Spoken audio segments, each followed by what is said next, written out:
All right, what's going on, y'all? So we're going to hop into the fourth podcast. We're going over to the last four laws of life unchained. They are light, sweat, connect, and play. So those last two are going to be a little bit more fun, a little bit more feminine than the masculine stuff that we're usually talking about of like doing things. So we're going to go right into it. We're going to start with light. And so earlier when I first did these laws, it was sun. And then I had a kind of reflection on it and just changed it to light because there's more to this equation than just sunlight. And we'll get into it. So in terms of light, this dictates our circadian rhythm, which I've talked about, plenty of times on different podcasts, on the last podcast, because it is so important. It is the master clock within our body. It kind of is the kind of system that all the other systems look to operate. So like, where are you on the circadian rhythm? Are you winding down? Are we about to go to bed? And then certain things will happen based off of that. So if this circadian rhythm is kind of off, the rest of your body is a little bit off as well. And so what can we do to get this in an optimal range? It is getting exposed to sunlight and managing your artificial light environment. So we'll start with sunlight. I've talked about this as well so many times. Getting morning sunlight first thing, ideally watching the sun rise, because you're getting exposed to different frequencies and wavelengths of light that you might not be exposed to if you're not doing that. And that is actually like our body is downloading information from that. So if we're watching the sunlight, if we're waking up, going out and getting sunlight in our eyes, on our skin, our body's downloading that information and telling us, okay, let's say it's 8 a.m. and now 12-ish hours from now, it's going to be time to go to bed. So we're going to start to secrete cortisol now to upregulate it and get us moving and start our day. And then 12-ish hours from then, we're going to start to upregulate melatonin, which is like what puts us to sleep, what makes us tired, what allows us to fall asleep and get good quality sleep. So this morning sunlight, free, one of the easiest things you can do depending on where you live. Like I used to live in an apartment, and a few days, I tried to do this as much as possible. I would wake up and go stand on the top of the parking garage and watch the sunrise there. So definitely not ideal, but I did what I had to do because I knew the benefits of this and I knew how well my day would go after. And every time that I did that, compared to not, my day was 10 times better. So this morning sunlight is a big piece to the light law.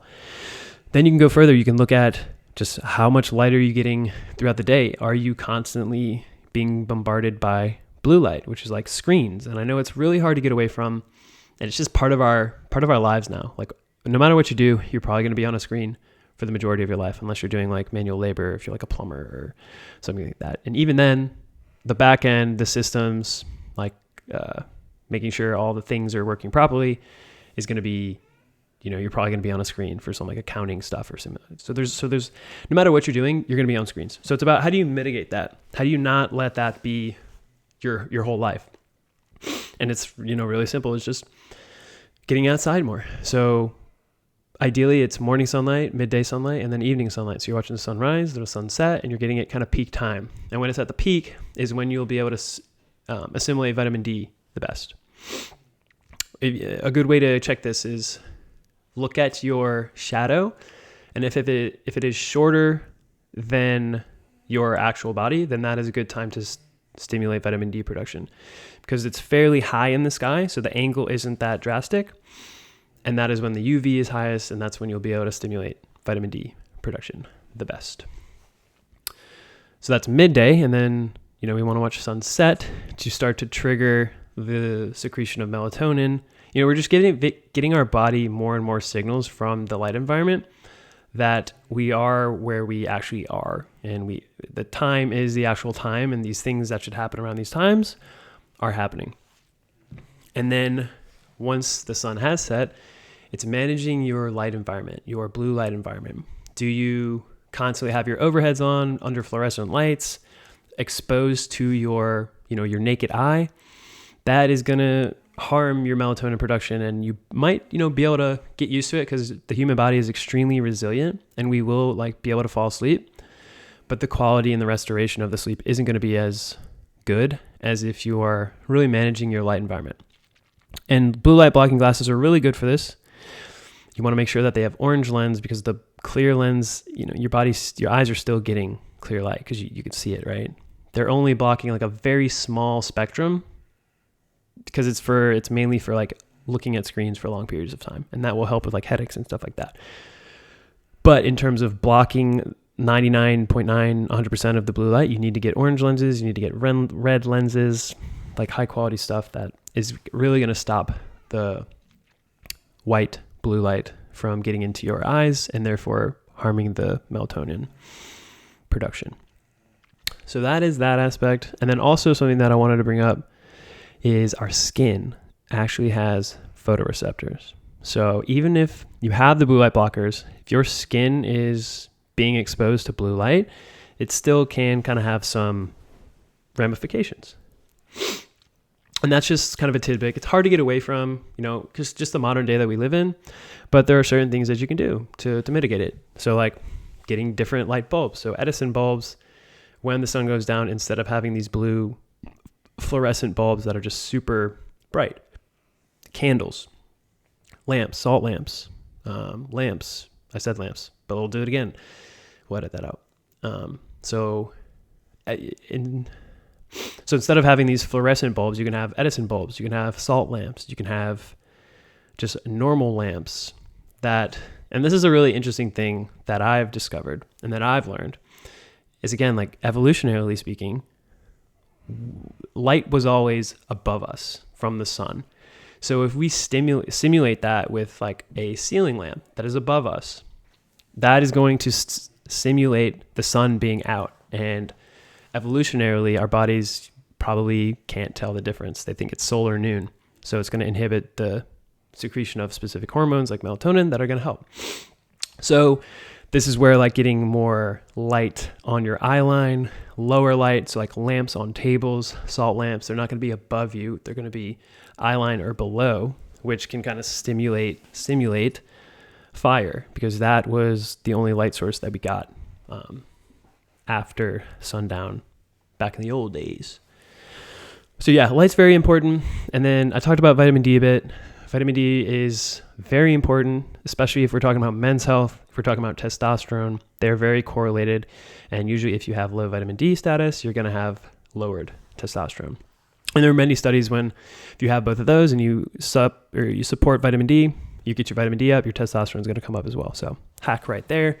Check your vitamin D. Is it low? Supplement or get more sunlight. And your testosterone should be supported as well. Yes, so we talked about vitamin D. We talked about blue light. A really interesting fact about blue light as well. Jack Kruse talks about this. If you haven't heard of Jack Kruse, definitely look into his work. He's a very interesting person, and the stuff he talks about is kind of crazy, but it's like super cool. And I think it's like cutting edge, next level stuff that maybe more and more people will get into.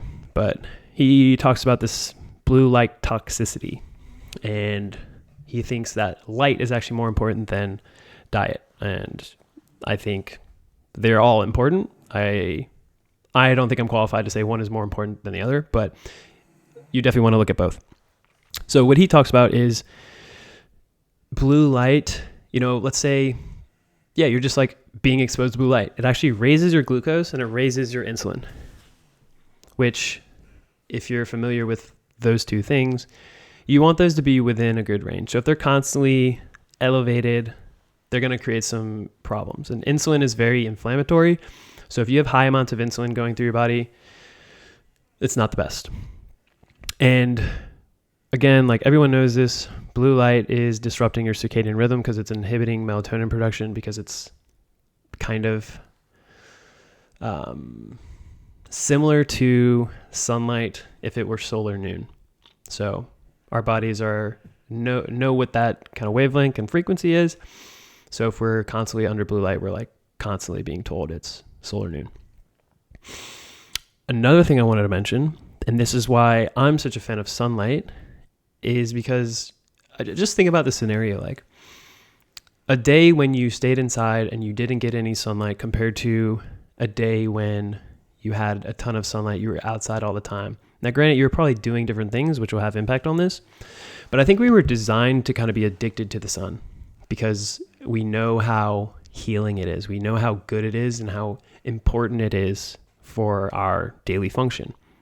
And you can kind of do an experiment with this, just like, how do you feel when you're in the sun?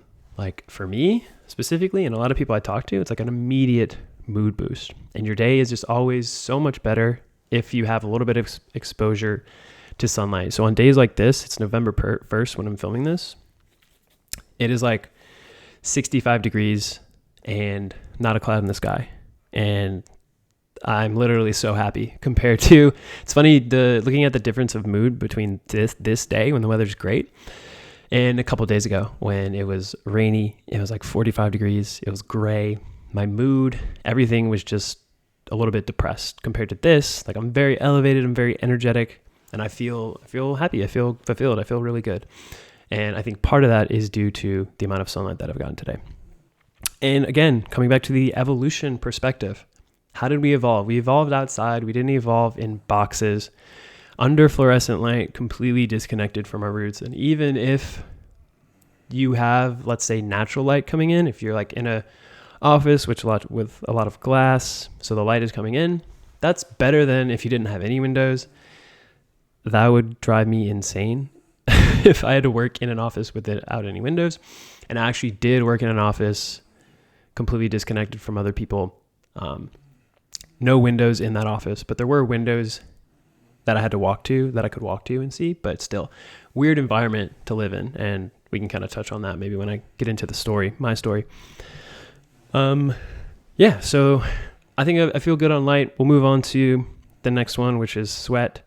So if you live in the modern day, in the modern age, you have a detox problem. I don't think there's anything around that. It's just like the society that we live into, technology, the advancements, they come with a cost, and they come with these chemicals, toxins, pollution, all of these things. And so why I say sweat, so this is like sweat/detox, is because sweating is one of the main pathways we detox. Like another way is, pooping things out. That's a good way. Peeing things out. That's another good way. But sweating is another really good, important pathway that maybe some people don't activate as much. Because if you think about it, most people, they're in between this like 68 to 70 degree oscillation all year because we're inside. We're not being exposed to the extremes of the environment that seasonally we would have been. So like if someone lived in Austin, Texas way long ago, they would have been exposed to extreme heat, maybe not as extreme of cold, but there'd be a variation of maybe, let's say 40 degrees all the way to maybe 100, 105. And, those aren't statistical numbers, but let's just use it for the sake of the argument. You would be in that range for a large portion of your time because you wouldn't be inside with a heater or with AC. And you just kind of have to be exposed to that. And so why I bring that up is because some people might not even be sweating that often. And in the summer, definitely sweating a lot. It gets really hot here in Austin. But in the winter months, I think it's even more important because it's not going to be as hot. So the detox pathways aren't going to be as open, but we're still getting hit with all these different toxins. Like the toxin load doesn't really change unless you obviously change things, but we're still going to be being hit with that. So I think it's a really good practice to get into the sauna, to sweat in the summertime or the wintertime. Like in the summertime, it's easier. You just go outside and do stuff and you'll sweat. But specifically in the winter, getting into the sauna, supporting your detox that way, I think is a really good thing that you can do for your health. And that brings me to the idea of like aluminum deodorants, like antiperspirants. This is a really bad thing because let's start. Like number one, you're putting aluminum in your armpit, which is like a very sensitive spot, and your skin is absorbing that. That doesn't sound like it's the best idea, right? Then next, the whole point of aluminum deodorant is to stop you from sweating. So it's not only putting toxins in and stopping the pathway to remove toxins. So it's a double whammy. I'm a huge fan of natural deodorant. I can't remember the last time I used an antiperspirant or just like natural deodorant or normal deodorant, normal, conventional, whatever you want to call it, shit deodorant. Chemical deodorant. I have not used that in a long time. And it's this idea that my mentor drills into my head is you can't get dry in the shower. So if you're trying to detox, if you're trying to live a happy, fulfilling life and have optimal health, but you're constantly increasing your toxic load and not trying to remove it, it's just like trying to get dry in the shower. Like you're drying yourself off with the towel, but why am I still wet? Well, because the shower's still on and you're not, it's just like, it's silly, right? If you look at it that way, you have to remove the inputs in order to get clear. So you can't be doing all the things like your nutrition is on point. You are getting in the sauna, which will help. But if you're not mitigating toxic load, you're going to come up to roadblocks. So if you're like microwaving plastic and you're using Teflon pans and you're using aluminum deodorant, colognes on yourself every day, household products like using bleach and Lysol and stuff like that, adding all these chemicals, these toxin load, it's like trying to get dry in the shower, and that's just not going to work. So moving forward, we can look at our health through the evolution lens. Like, did we have this toxic load back in the day? No. So we have to do a little bit more today to remove it. And this is when a lot of like, I talked to a few people and they're like, oh, I have a liver for a reason. But yeah, okay, you have a liver and it's like one of the jobs is to help detox. But if you consider the toxin load that your liver evolved with, it's way different. It's way higher than it is. So it probably needs a little bit of support from sauna, from maybe doing specific supplementation if there is a big problem, and just living that kind of clean, natural product lifestyle. All right, feel good on sweat. So these next two are going to be a little bit more fun, and they are connect. Connect is the next one. So when I think about connection, I think about loneliness as the opposite of that.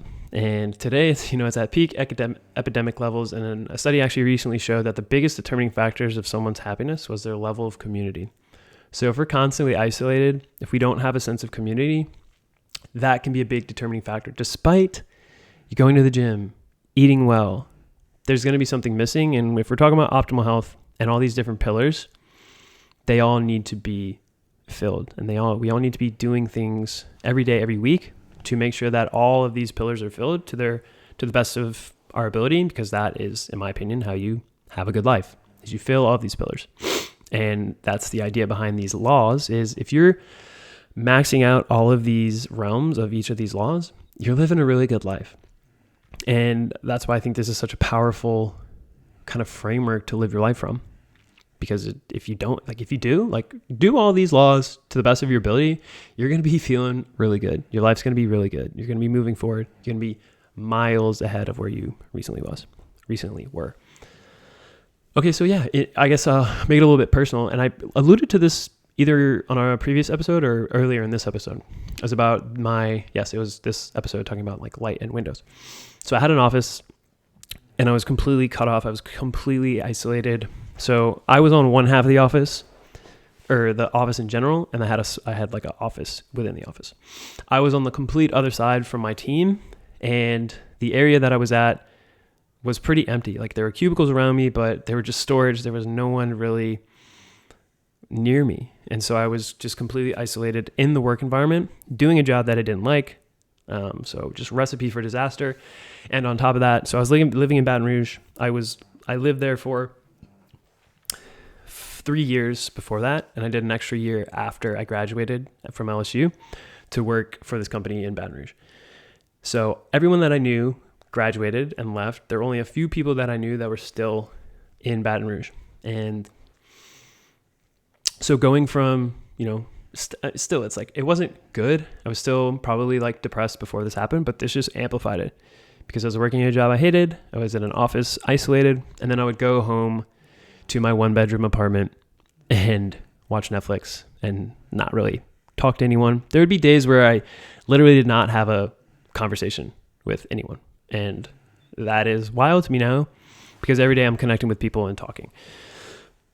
Previously, it's crazy to think that, and no wonder why I was at my darkest point and why I was, not clinically depressed, but feeling pretty shit, like not happy, super lonely, depressed, anxious, like no sense of purpose, darkness, right? And that's why I think this connection, this loneliness is so important. And I don't think many people talk about this as much, because it is kind of like a uncomfortable thing to talk about to literally stand up and say like, yes, I am lonely. Like it's kind of has like a weakness stigma about it.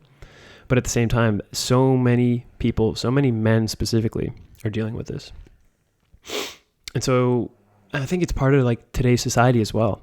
So it's so easy to get like a surface level connection and not have that deep level connection. So like if you're in search for some kind of intimacy, like you can go watch porn or watch OnlyFans, and like you might feel like a sense of intimacy or connection that way, but it's kind of a fake connection, because there's nothing that really replaces in-person, deep, authentic connection. And then you can look at like social media for feeling part of a group or part of a clan. Like you follow a specific account, and they're left leaning or they're right leaning, and they just, continue to put out content that, confirms your bias. And so you feel like part of a whole, a piece of a whole, which isn't the worst thing. Like that's good. I would rather that exist than not having that at all and just being completely disconnected. But if we didn't have that, there would be more of a draw for people to get out and do things in real life, because they'd be like, oh, I have no connection, I'm going to go seek it. Instead of these days, it's like, I have no connection, let me get on Instagram and, like a post. And that gives me this like kind of fake hit of connection. It's an interesting place. Because like I said before, like nothing really replaces in-person connection. And part of that is due to this thing called oxytocin. And this is like the like love connection kind of hormone that is secreted within our body.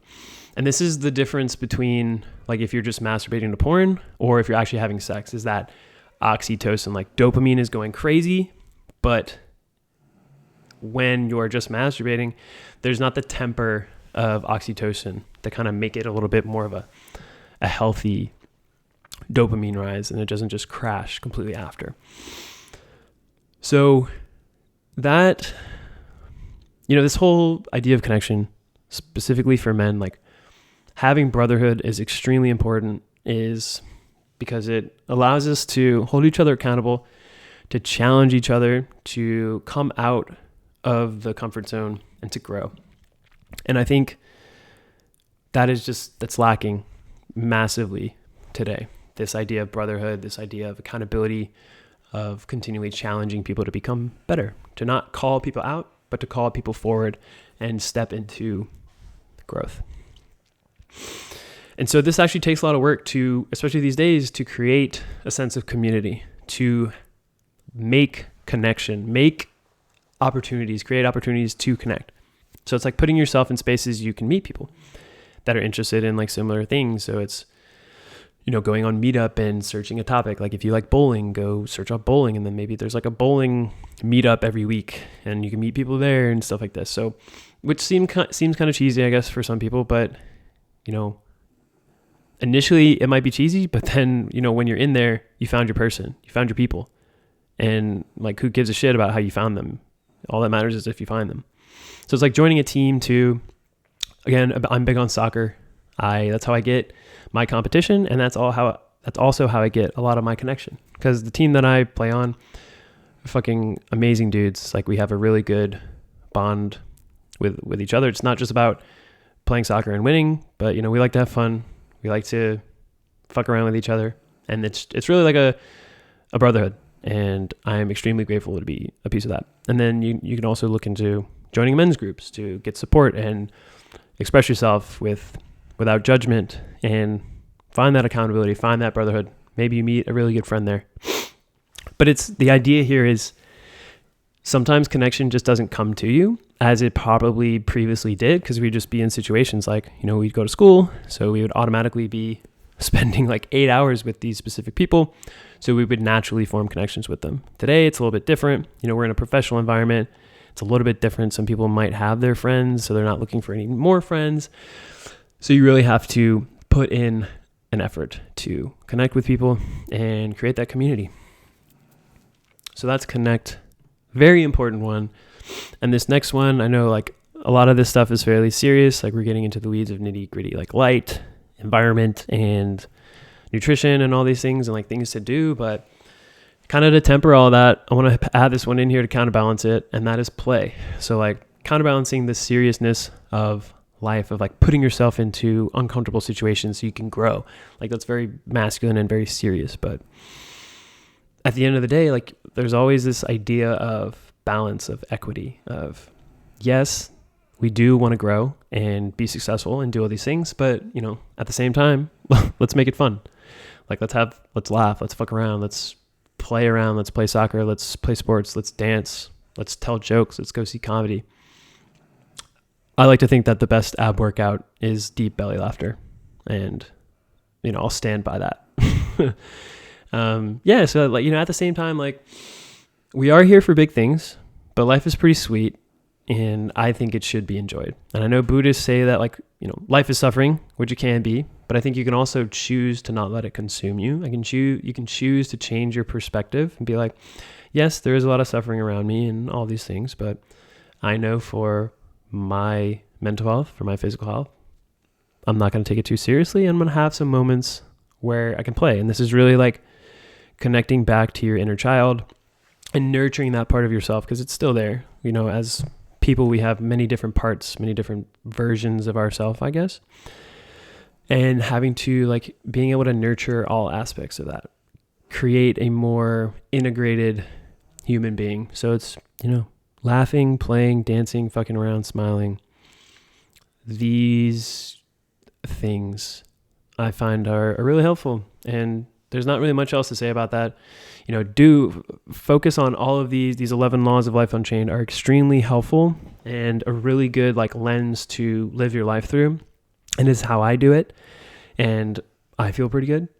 So I hope that me breaking down all of these laws and diving deeper into each one of them was extremely valuable and extremely helpful. And so, yeah, I'm gonna wrap this up. This is the last 4. So we're finishing all 11, and I will finish this one. I'll catch you guys on the next one.